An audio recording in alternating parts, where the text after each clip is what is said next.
बहुत दिनों से एक गांव में बारिश नहीं हो रही थी।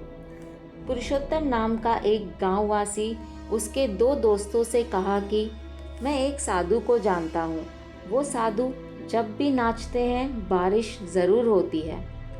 उसके दोस्त पुरुषोत्तम का बहुत मजाक उड़ाते हैं और कहते हैं कि भला किसी के नाचने पर बारिश कैसे होगी। पुरुषोत्तम कहता है, मैं सच कह रहा हूँ, मैं खुद मेरी आंखों से देखा हूँ। पुरुषोत्तम के दोस्त कहते हैं, तो फिर पहले हम नाचेंगे। अगर हम नाचने पर बारिश नहीं हुई तो साधु के नाचने पर भी बारिश नहीं होगी। पुरुषोत्तम ने कहा, ठीक है। और फिर पुरुषोत्तम उसके दो दोस्तों के साथ साधु से मिलने जाता है और साधु को सब कुछ विस्तार में बताता है। साधु कहता है, ठीक है, पहले तुम्हारे दोनों दोस्तों को नाचने दो।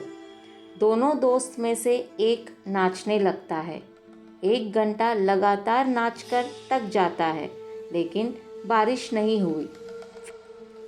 फिर उसका दूसरा दोस्त नाचने लगता है।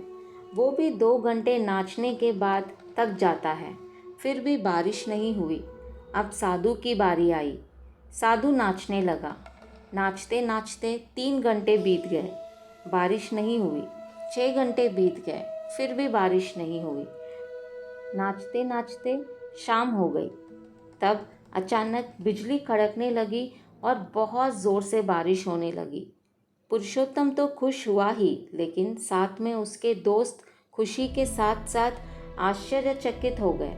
वो दोनों दोस्त साधु से पूछे कि हम दोनों के नाचने पर बारिश नहीं हुई, लेकिन आपके नाचने पर बारिश कैसे हुई? साधु ने कहा, मैं नाचते समय मेरे दिमाग में 2 संकल्प थे। एक ये था कि बारिश को होना ही पड़ेगा और दूसरा ये है कि मैं तब तक नाचूंगा जब तक बारिश ना हो। बस यही अंतर था तुम्हारे नाचने में और मेरे नाचने में। तो दोस्तों, हमें इस कथा से ये सीख मिलती है कि हमें सफल होने के लिए उस कार्य को भरोसे के साथ करना चाहिए और तब तक करना चाहिए जब तक वो काम सफल ना हो। अगर हम शंका के साथ कोई काम करते हैं तो वो आसानी से सफल नहीं होता।